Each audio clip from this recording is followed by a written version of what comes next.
Thank you. Hello, everyone. Welcome to the Society of Antiquaries today. Thank you very much for coming along to our lunchtime lecture. My name's Sadie Watson. I'm a fellow here. I'm a member of the research committee. Very pleased to be introducing our speaker for today. Before we begin, I'm going to briefly give you some information about the Society. Founded in 1707 at a meeting in a pub or where else, for the purpose of investigating and debating material remains of the past found in Britain, the Society was awarded a Royal Charter by George II in 1751. And today we remain focused on the core objectives of furthering the study and knowledge of the antiquities and history of this country and other countries. As a registered charity, we are committed to sharing our collections and our work with the public, which we do through lectures like this one today, tours, exhibitions, and publications. A little tiny bit of housekeeping before we start the main event. In case of the unlikely event of a fire alarm, please leave calmly through the main front doors you came in and congregate in front of the statue in the courtyard outside. Now, it gives me great pleasure to introduce today's lecture, which is Queering the British Holiday by Matthew Roberts. Now, Matthew is a writer in their third year of a part-time PhD practices research programme at the University of Kent. Creatively, Matthew's plays and performances have been critically acclaimed at the Edinburgh Fringe Festival by The Scotsman, The Stage, The Fringe Review, and featured in The Guardian, On the South Bank Show, BBC 5 Live, and LBC. Matthew also worked in the tourism industry for over a decade. Now, after Matthew's finished speaking in about 45 minutes' time, we will have time for questions in the room and online. If you're in the room and you ask questions, please wait for Molly to bring you the microphone so we can hear you. If you're watching online, please type your questions in the chat and we'll feed them into the room via Molly at the back. Our next lunchtime lecture, just for interest, is on Tuesday, the 10th of February at 1, and it's on the topic of Some Archaeologists Are More Equal Than Others, The Entangled Lives of George Orwell and Vere Gordon Child by Katie Maher, FSA. Thank you very much. Without any further ado, I'm going to hand over to Matthew.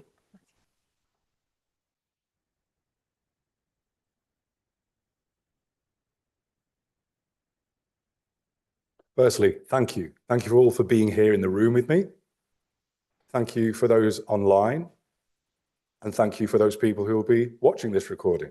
First of all, I want to send some big message of thanks and big love.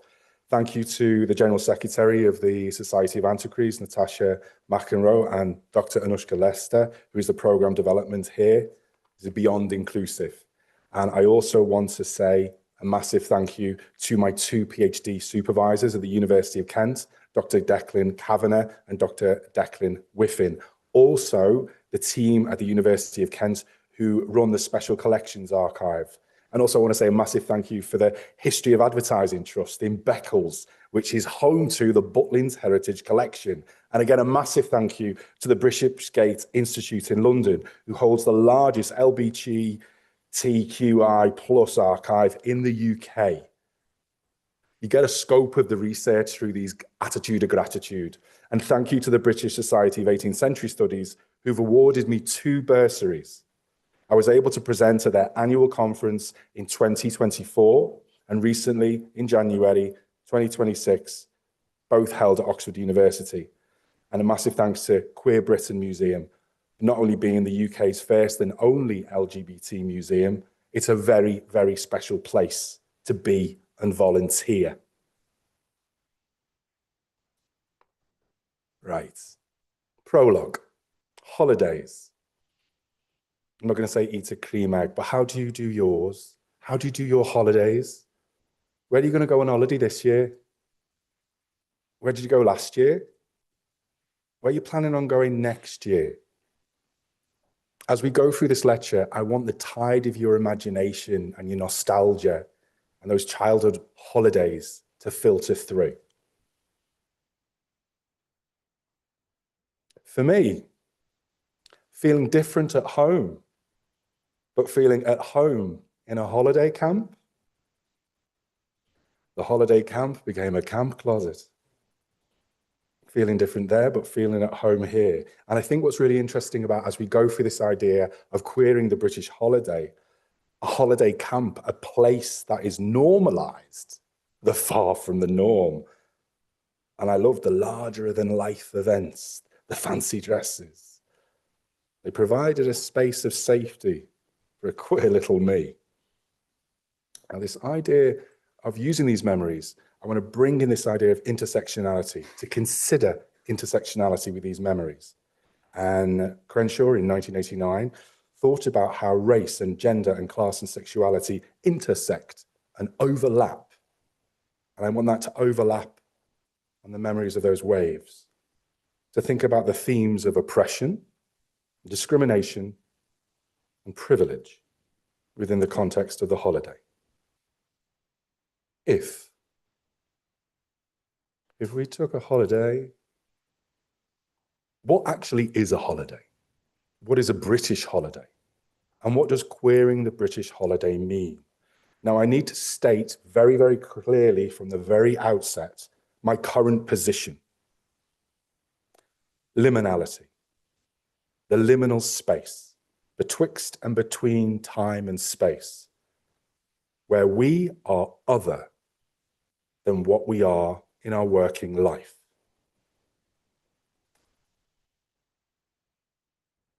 My approach to the holiday encompasses a spiritual dimension, a quest, a contemplation, a time and space outside of the everyday, a seeking of connection to self, to each other, to awe and wonder, way back when the medieval monks and yesteryear did that.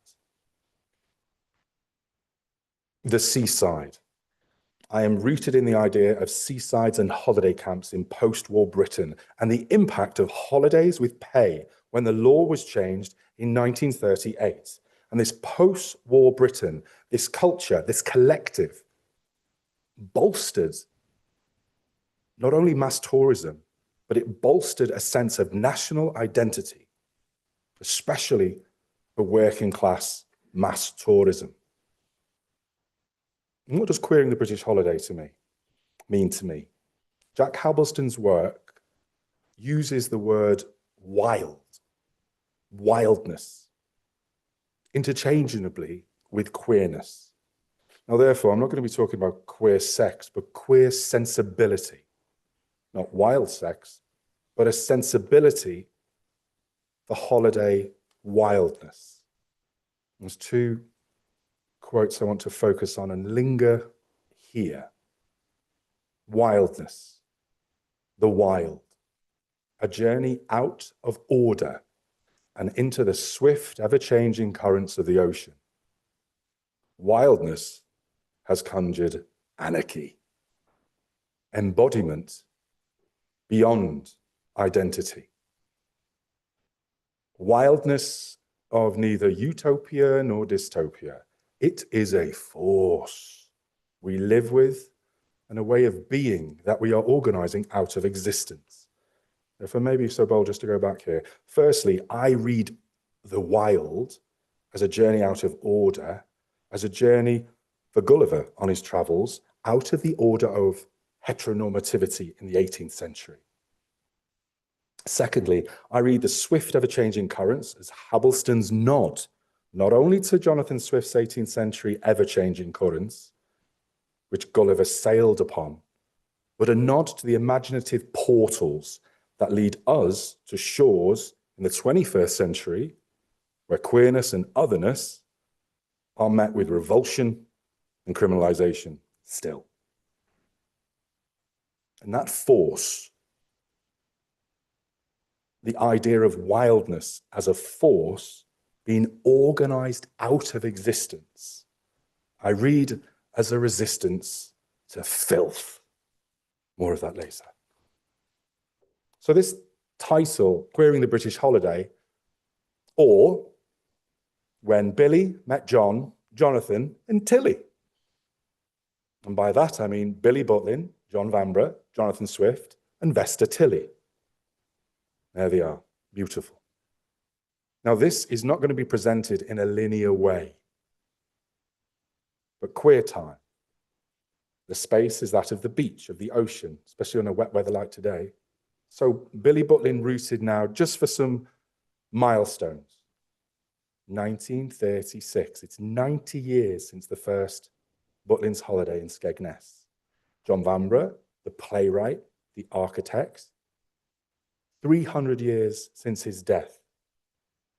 Jonathan Swift, 300 years since the publication of Gulliver's Travels, and Vesta Tilley, an iconic male impersonator.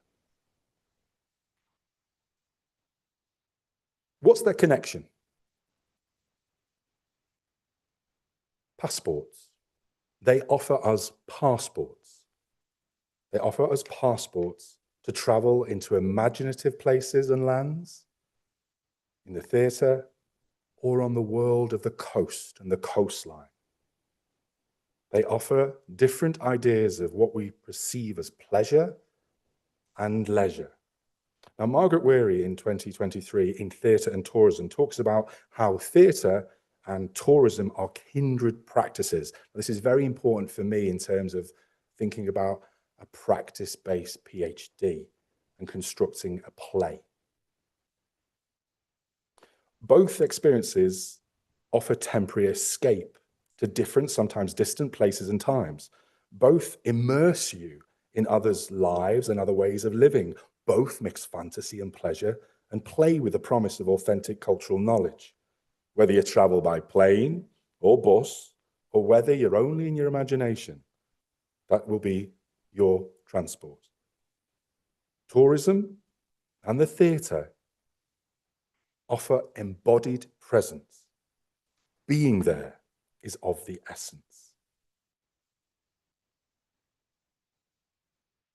Now, holidays by the seaside, in terms of being authentic, can translate as being heterosexual or heteronormative.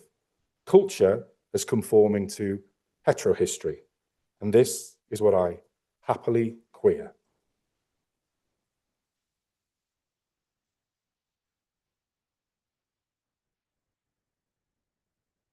I think this is the wrong...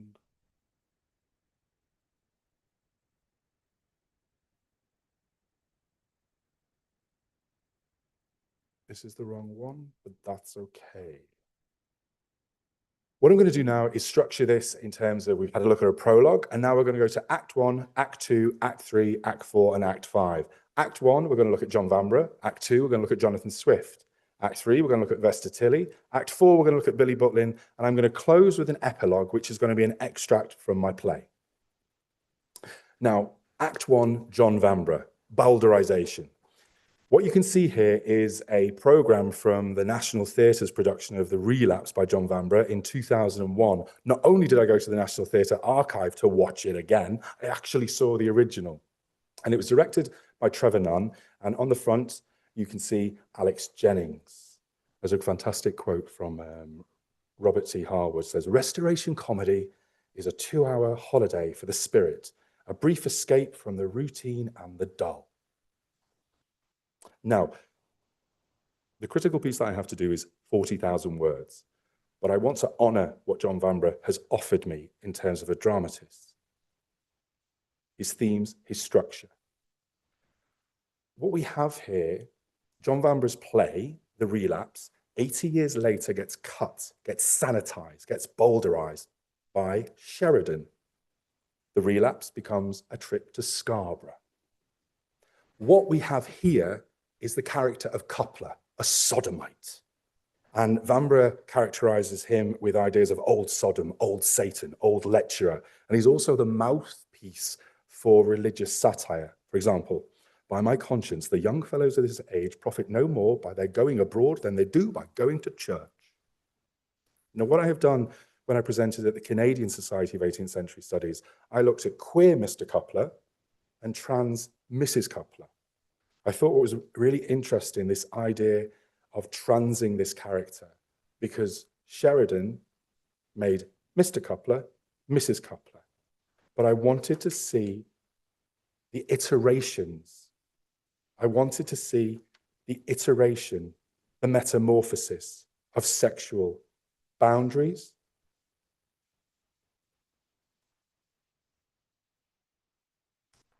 and just on that note, sodomites beside the seaside.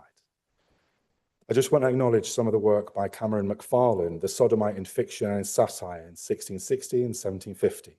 Now, sodomy is a kind of foreign infection erupting within the social body. The demonized other, capable of standing in for almost any manifestation of evil or disruption, especially filth on the coast. Now, this idea of repulsion, one of the academics, John Loftus, back in 1976, asserts about Sheridan's bowdlerization is a gain. 76, this is. It is a gain, even in an emancipated age. Many do not relish the depiction of male homosexuality. The subject is repulsive. This idea of repulsiveness, the subject being centered on homosexuality, has shifted recently, profoundly, with representation of trans experiences. Now, let's go to Jonathan Swift. And what I want us to consider here as we enter Act 2 is the idea of the elite gentleman who embark on a rites of passage of their grand tour. They were upper-class European men, and it was restricted to the highest nobility.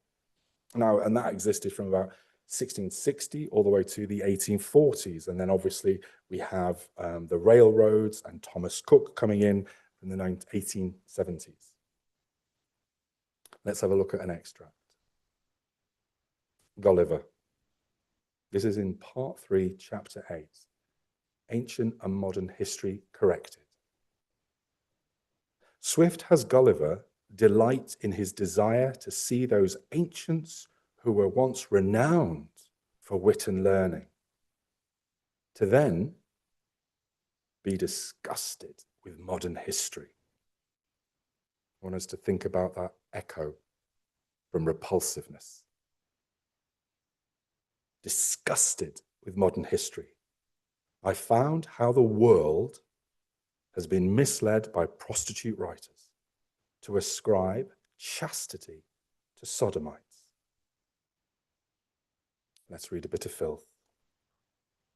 Now, I am not trying to position Gulliver as a gay man, but I'm going to think about him as a vehicle to examine Halberstam's notion of the wild, of anarchy, of embodiment beyond identity. Now, anality and Gulliver don't just go hand in hand, but more like excrement on head. Okay, here's the extract. I ran to the body of a tree and leaning back against it, kept them off by waving my hanger. Several of this cursed brood, getting hold of the branches behind, leapt up into the tree, whence began to discharge their excrements on my head.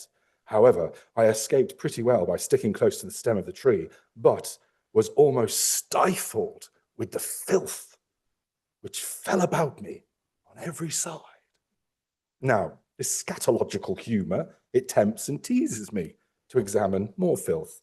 Filth then, filth now. Filth attached to the character of the Yahoo, filth excreted from the Yahoo, and the notion of my own internalized filth. Now, when we're thinking about Gulliver, I want us to think about this binary of heteronormativity, big, homonormativity, small. And it's this egoism of the English traveller to foreign, strange, queer lands. Now, despite his size, he might be little and small, but the power of his heteronormativity to crush another's difference in accordance with his own moral righteousness. Now, paradoxically, this idea of Gulliver queering those that see him as queer invites him to question his own otherness and maybe not like what he finds and mark those others as un-British. Now, the iterations of Gulliver's size for me, in the way Swift imagined it in the 18th century, and the ramifications of how Gulliver's Travels was staged in the 19th century, offers me ways of that iteration through the play I am writing. And this idea of the libidinous Club 1830 and the sexuality in our late 20th century shores. Now, returning to Swift's references to filth and the Yahoo, I'm not rendering Swift queerphobic, but I want to pivot these ideas and this idea of internalized queer shame and internalized demonization of one's queer sexuality as an internalized fear of one's filthy, dirty Yahoo. Act 3, Vesta Tilley. Now, just to consolidate here, we've had Act 1, Vanbrugh. We've had the character of Coupler. Like Coupler as a sodomite, he was a heterosexual matchmaker within the play, and he was beloved.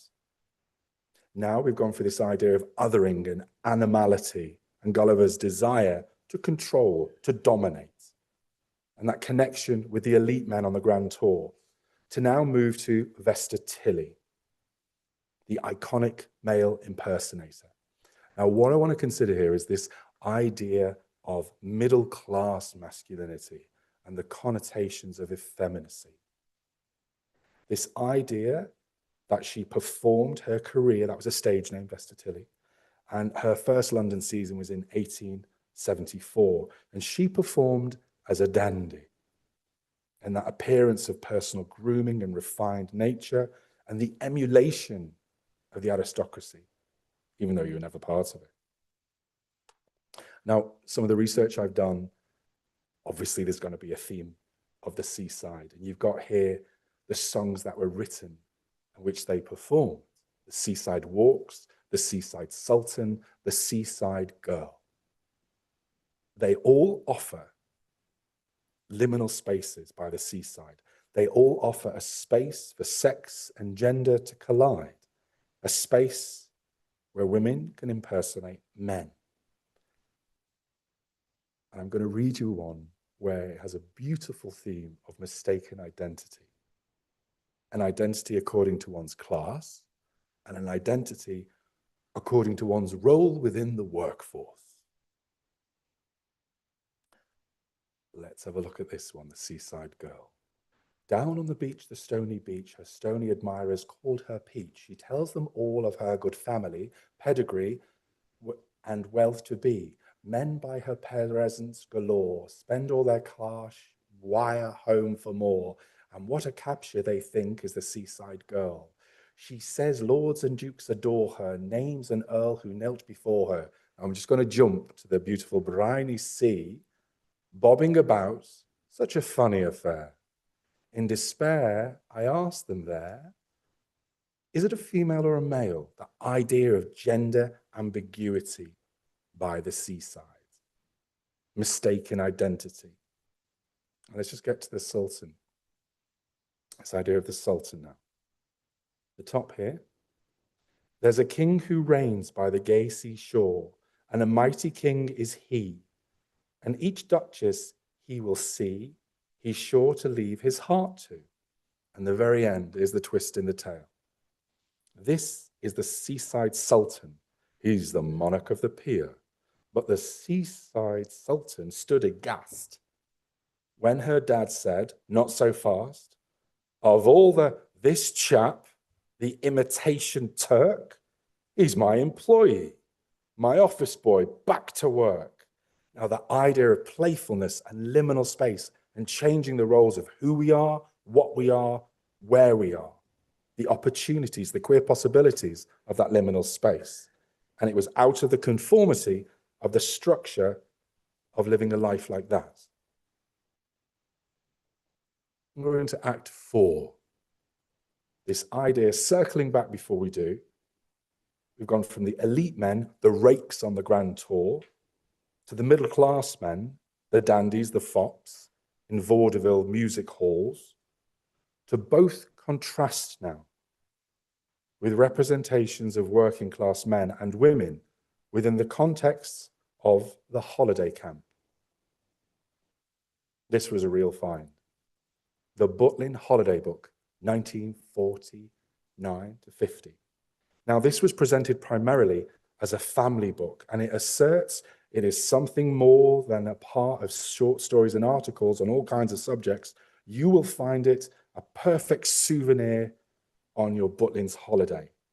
And the book appeals to the reader's concept of national identity. It states, our main idea was to tell you about the organization which has opened up the people of Britain, a new and more exciting form of a holiday.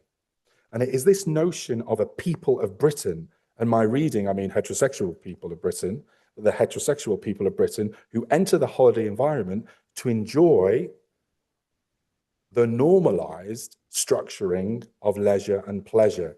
And yet, these very people of Britain, within that liminal space, have those straight roles destabilized, as I found a place at home in this strange reworking of identities and costumes.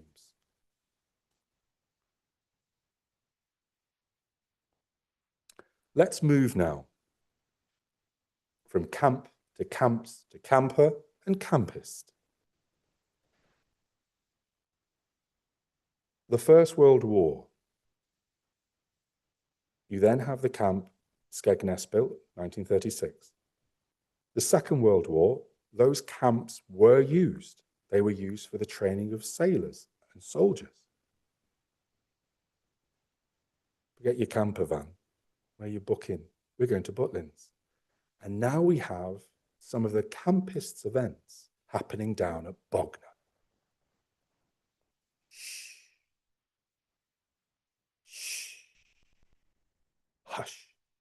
Hush up, don't tell mama. Shush up, don't tell mama. Hush up, don't tell mama whatever you do. If you have a secret, you bet I will keep it. I will never tell on you. What a title. This happened last weekend. Butlin's hosted a brand new endorsed queer weekend. Don't Tell Mama, LGBT Weekender 2026.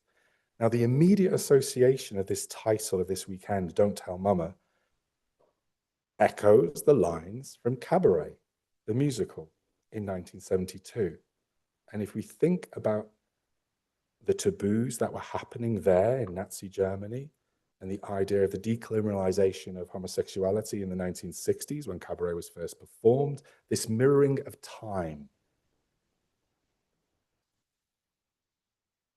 This song, Don't Tell Mama, at this time, 2026, at this institution, Butlin's, alongside the genesis of a musical from Cabaret, shows how there is a back to the future kind of loop here. And this is what I mean by queer time, queer space.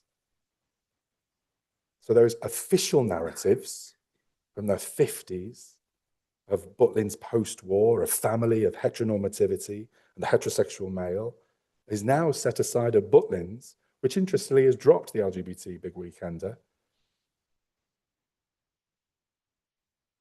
There's a visual metaphor here for you. This idea of lines being drawn in the sand, lines of suppression, lines of transgression, to symbol moral and sexual boundaries that each time changes.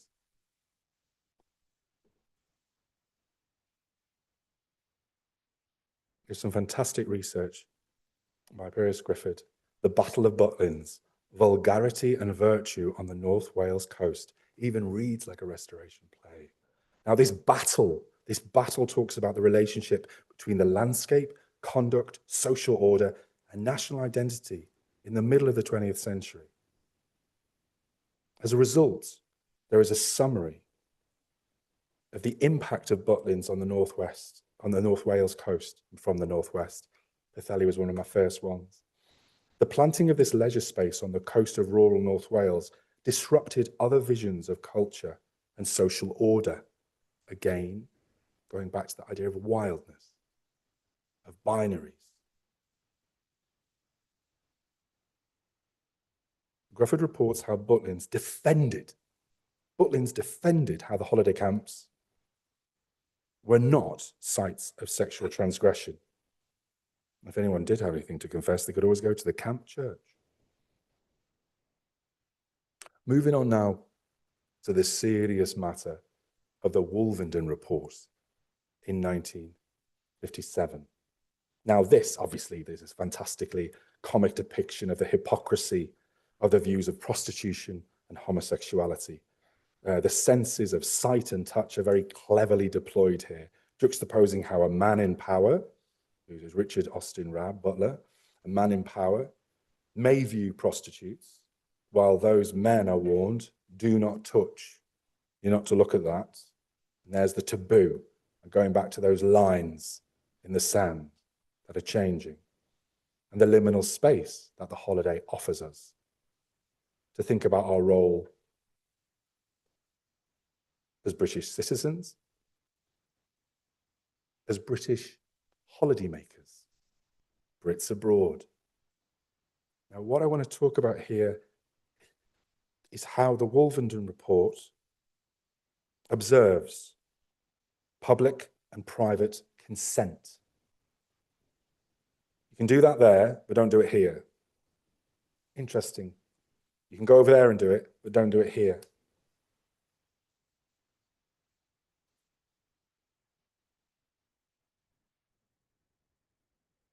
In the construction of the Wolvenden Report, Derek McGree summarizes the Wolvenden Committee recommendations can be described twofold: reforming criminal law by the suggestions of circumstances in which homosexual acts should be decriminalized, that is, occur in private with consent.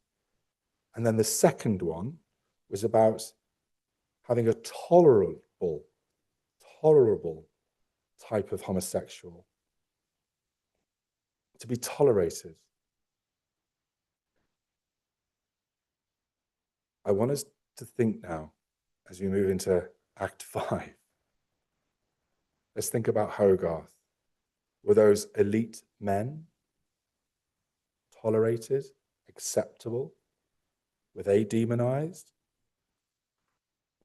What we have here on the right-hand side is the orgy from William Hogarth's The Rake's Progress, which was engravings from 1732 to 1734. And on the bottom left-hand side, we have a logo from the Thomas Cook holiday brand for young people that closed in 2018. Why I juxtapose this is the demonization of the working class abroad, and yet the acceptability what the aristocracy and the elite men were able to do, maybe get away with it.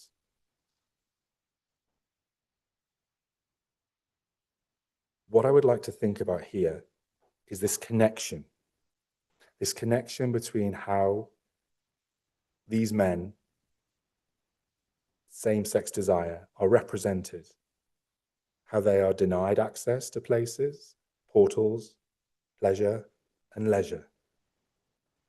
So we have here to join the dots of the rake's progress, the dandy's progress, maybe the redcoat's progress, or even the rep's progress, each individuating a journey. And that's what the play is going to be. So I want to invite us to think again of holy days and our holidays, that the joining ideas here about the iteration of liminal spaces. Now this year, 2026, and the last years, then and what now? And to consider the idea of freedom and utopia and peace that the coast provides. And here are the characters. Here is the persona of these people, brought together on the tide, on the shores of the sensuality and sexualities of our social mores. Now, epilogue. If queering this British holiday has offended, think about this and be transcended. What price we pay for our working life, the daily grind for every man, woman, lover, husband, wife, the deadly monotony of the other weeks of the year, no matter if you be straight, gay, bi, tri, transgender, or just good old-fashioned queer. Most slumber in the 9 to 5 and never question, frig me. Is this all there is? All there is to feel alive? Has not my working life been ripped to the core? Could we possibly seek a world in which we could contribute so much more? Just what is the function of our frigidity and fear? A holy day is an escape, but you can't escape yourself, my dear. From the inside out, Let a new journey begin. Forget salvation, heaven, hell, and definitely sin. Sexual antics can be very hypocritical, but dare we die knowing we've done it? Made pleasure visible. Egad. Stripped of the conventions, of the conformity of home life. No one here cares if it be your husband's husband or your wife's wife. Here on the holiday, it's your wish, your dream, your life. Here are the summers of our discontent.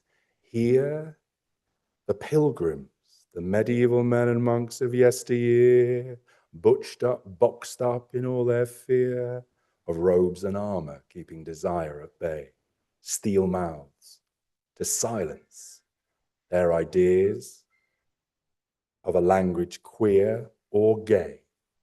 Hip, hip, hooray! Our time is yet young, desires delightfully sprung on this island, this paradise, this liminal space, to rejuvenate your soul or masquerade in the mystery of forbidden taste. So, whether your pleasure be so corseted in when boy meets girl, may we couple courageously and wish each other joy.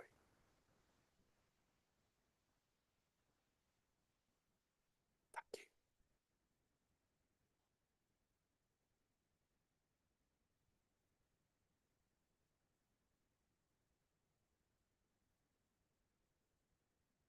Incredible, Matthew. Thank you very much. That was nostalgic, certainly. Also moving at times, I thought. Really deeply researched and brilliantly creative at the end. We're really fortunate to have witnessed you performing live like that. So thank you for that at the end. I will take questions, I think. Is there any questions in the room? Or online, indeed, actually? Yes. Hi, thank you very much for that. I really enjoyed it. I thought it was just so interesting, this concept of the holiday being a space in between, and a really fresh take for me to see it in a historical context. Interesting, the looping as well between when the societal norms ebb and flow to and away from this concept as well. But I guess the question I suppose that I have is, when you consider this liminal space, would you consider it a place where the state narrative is being resisted in a kind of a unique time and space, or is it just a pressure valve, something that allows the narrative to remain by giving people kind of a limited outlet, if you will? Or would you even consider down the line that the way that has developed has fed back into the state narrative? So I'm just curious what you think about that. Fantastic. So I want to pick two things. One about the state and the narratives that can be acquired through that liminal space. Now, some of Jack Halberstam's work talks about the sensitivity, and by gosh, people get very prickly when they talk about the erotic imaginary. And if that erotic imaginary in that liminal space veers towards fascism, Ton Finland, the idea of erotica, of that ideas of sexual ambivalence and sexual experimentation, if the idea of a controlling dominance of a state is materialized in that kind of role playing, can be very disturbing about that. And the dissociation of state control and actually how that is enacted. And that's some of the things that is talked about in Jack Halberstam's. And it's very interesting. I'm very, very aware of the date that is today, and this idea of we cannot get away from it with integrity. Or we have a holiday camp. And the idea of the research that has been done into the horrors of that holiday camp. And here we have that space offering a whole different other space and imagining. So the pleasure and the leisure and the confinement and the parameters of not, I'm looking very specifically in a British context, but the pushing of those boundaries, both imaginary and erotically, cannot not be integrated with the political and the pleasure.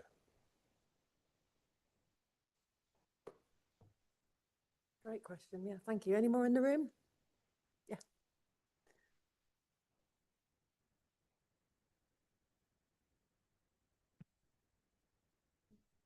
Apologies if this comes out a little bit muddled. I'm like thinking of it. Have you got any thoughts on what it means to be someone who lives in a British seaside holiday place, for like someone who that is their day to day and that's their work, and it's obviously seasonal work because the summer is when the camp comes in and when the holiday comes in, and to remain there when the winter hits and everyone leaves? Any thoughts on that? Yeah, I've done it. I've been there, you know, in terms of, you know, growing up in Runcorn and this idea of being on the coast and the Mersey and Liverpool and even New Brighton. You got Brighton down there, but you got New Brighton and the coast, and you see the influx to the seaside. And also, we cannot get away from the things that are happening on the coast, the exodus from the cities and the deprivation on the coast, and the unemployment and the aspiration. And personally, hand on heart, that's why at 18, after my biology exam, the next day I flew out to work abroad. That's what I did, because there wasn't anything there. And that's what I mean in that epilogue.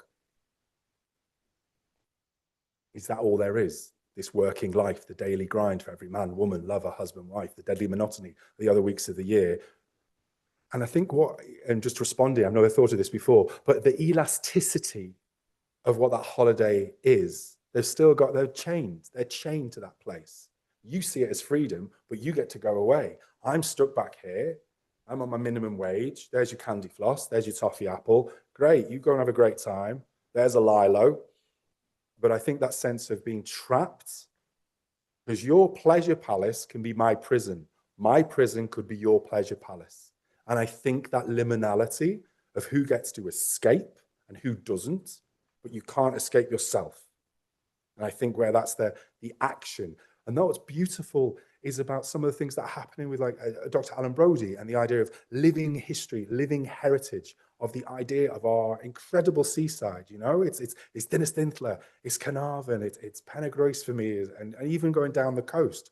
There's a love and passion there that needs a kind of rejuvenation. Quite passionate about that. So am I, because I'm from the West Country. There you go. So I grew up selling ice cream online, Regis and Weymouth and places. So absolutely, that was a really good question as well. Do we have any more?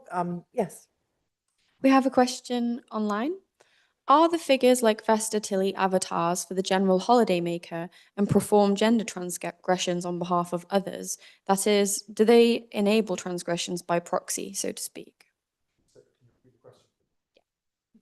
Are the figures like Vesta Tilley avatars for the general holidaymaker and perform gender transgressions on behalf of others? That is, do they enable transgression by proxy, so to speak?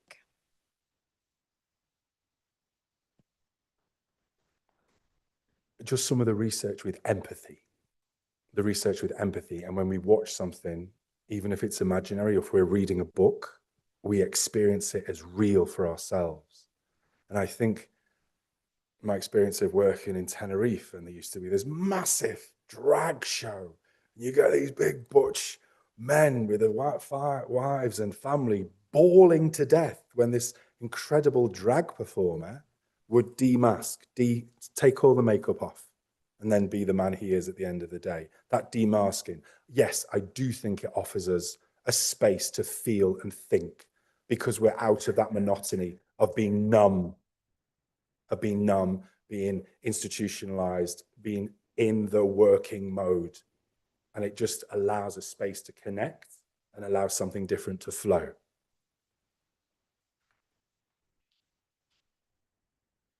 Brilliant. Thank you. Do you have any more, Molly, online? Oh, there's one here. Great. Thank you. I thought it was really interesting that you looked at theatre and tourism. I never would have thought of looking at where those things intersect. But on the topic of coast towns being abandoned and stuff like that, it reminded me of Jesse Darling's show for the Turner Prize.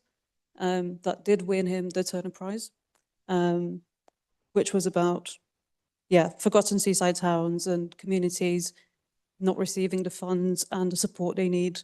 I did also wonder, with queer people being historically quite involved in theatre, and I think seasonal work and providing entertainment and stuff like that, it made me wonder how heavy the role of queer people has been in facilitating these liminal spaces that I guess offer pleasure and leisure to the wider audience and like working class communities. And the contrast between the demonization of queerness and how much queerness is consumed as entertainment, as escape. What do you have to say on that, I guess? If we go to Margate, because you said about the Turner Prize, we go to Margate and I went down there to explore and even just had a little peek at Dickens' house there as well. And the idea of dreamland, the idea of the fairground. If we have to root my understanding of Billy Butlin, when he created the fair, he created the fairs, he had that, his group, his gang, that worked the fairground. And I think that idea of having an army of people, whether that be a queer army of people, whether that be marginalized groups of people, that can come together in a space that is other than what they are. And I think that when they get given an identity, and they're given a role and a function to help, to be of service, and I think that's really powerful, this idea of customer service, the idea, be of service to your country. I want to connect here this idea of an army, a home front, the war effort. So we're going to put everything effort in to make your holiday a holiday of a lifetime. And in a way, because of that condensed time to possibly have a holiday, those kind of prejudices loosen their grip ever so slightly. Can't get rid of them, but on that holiday, it's a kind of pashmina. Get your sunblock out. You're not going to be burnt by your own disgust or repulsion. Great question. Lots to chat about. Thank you. Do we have any more in the room? Yeah. Thank you. Thank you for allowing us to drift back into the past. And I found myself remembering a delicious snog with a Swedish girl on Brighton Pier when I was 15. I suppose what comes to my mind is this.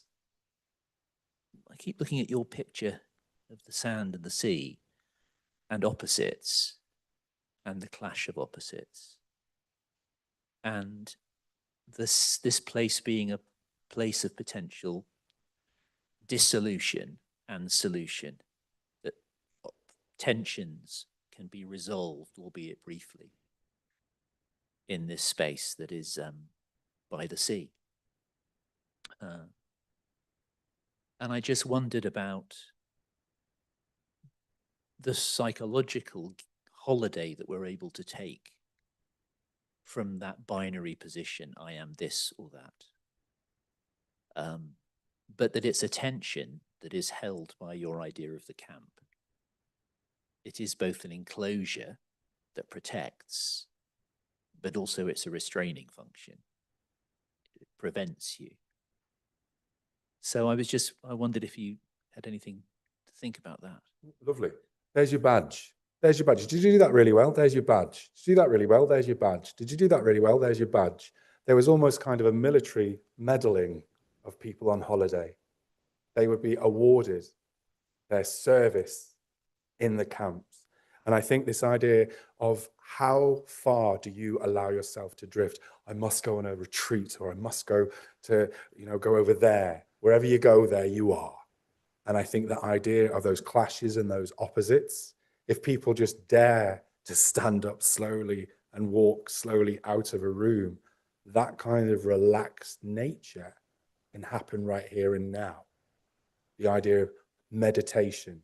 And I just want to take this idea of that potential within us, what we are storing inside of us, and that on a holiday, we get a chance to internally put that down, to restore. And I think there, no pun intended, but there is a restoration in that, and the comicality of a restoration. But it's still very rigorous. There are very dark shadows within there, particularly about the sodomites, etc. But this idea of wonder and awe and wonder, there is a space to ponder, to look out to the horizon. And I think as soon as we step back out there onto the strand, our sense of being can be eroded because it's survival.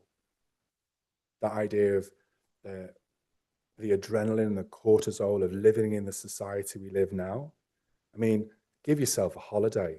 Kind of dare you, invite you to put your phone down for 24 hours. That idea of surrendering to a space of entrapment or peace within ourselves. I think it's beautiful. I love this idea of a piece of driftwood floating all the way through.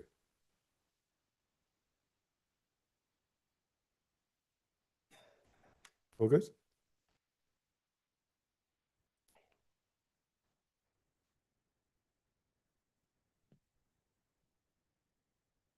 This is, excuse me, this is more an emotion than a question.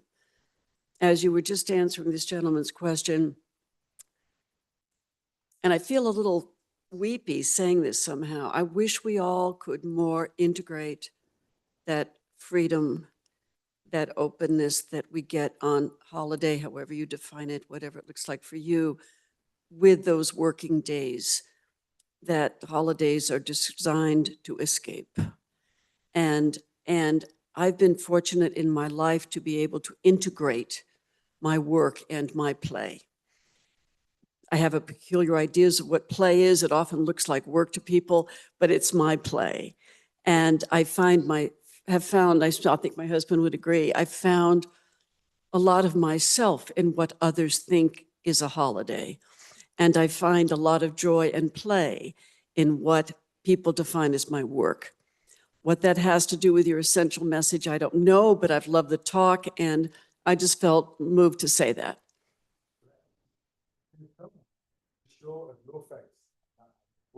Let those tears come. Let that on the shore of your face. That's what it is. There's those liquid prayers, as it were.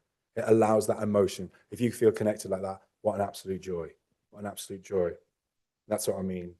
Be courageous with that kindness to yourself.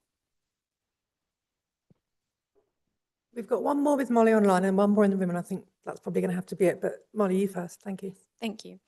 We tend to associate the concept of otherness as a negative or an imposition, but being in a space where we are other, as tourists or as queer people, allows us to explore a truer self, even if it's other to our daily lives or daily selves. Why do you think that we as a society are afraid to embrace the other in ourselves and our fellow humans in the daily context, even if we accept otherness elsewhere? Denial. We're trained, we're indoctrinated to say no. And a holiday is that gateway. Being with those people in their own otherness allows a consent to that still voice within you to say yes. Amazing question, wonderful answer. Thank you. And the last one in the room, thanks. Hi there. Thank you very much, Matthew. That was as expected, I would say. I've got maybe it just sort of like filled. It's related to maybe some of the things that have come up, but I find the courageousness in bringing up the disgust reaction, because so much actually falls in my opinion, falls within that. And I'm intrigued to know how you're going to further develop that, specifically within the context of the wiles of the holiday camp being almost like a panacea for it. Well, that's just a thought. So I'd just like to hear more about what you think about that. There's a cheeky little sneak preview to be continued, but just the themes here, that's for the play, but the theme here is about censorship and surveillance, how we censor and survey ourselves and how that's done externally from pleasure and leisure and our humanity and as gay men. Amazing, thank you. I'm going to be selfish and have one own personal reflection from me. When you were speaking earlier, one of the questions have really highlighted something, I think, which was the camps offered say, we went there with family members, we went there as young people. I went there as a young person, as did you. Some families weren't as liberal as other families, perhaps, but the camps offered a kind of in loco parentis environment where you were able to be a bit free, but not as free as your parents thought you were being, perhaps. And our teenagers maybe today don't get that kind of opportunity to be free safely, if that makes much sense. And I think that's a sad thing. So I think you've highlighted that for me as well today. But anyway, having said all that, that was a really incredible talk, Matthew, and a really interesting and moving set of questions to follow it as well. So thank everybody for contributing. It was a really valuable hour in your company. Thank you all for coming. Good luck with the PhD and with your performance, which we look forward to. I hope you'll keep us posted because we will post news of that on our social media and things just so people can keep in touch with you. Good afternoon to everybody. I hope you have a nice dry afternoon. One final clap for Matthew, please, and we'll say goodbye. Thanks.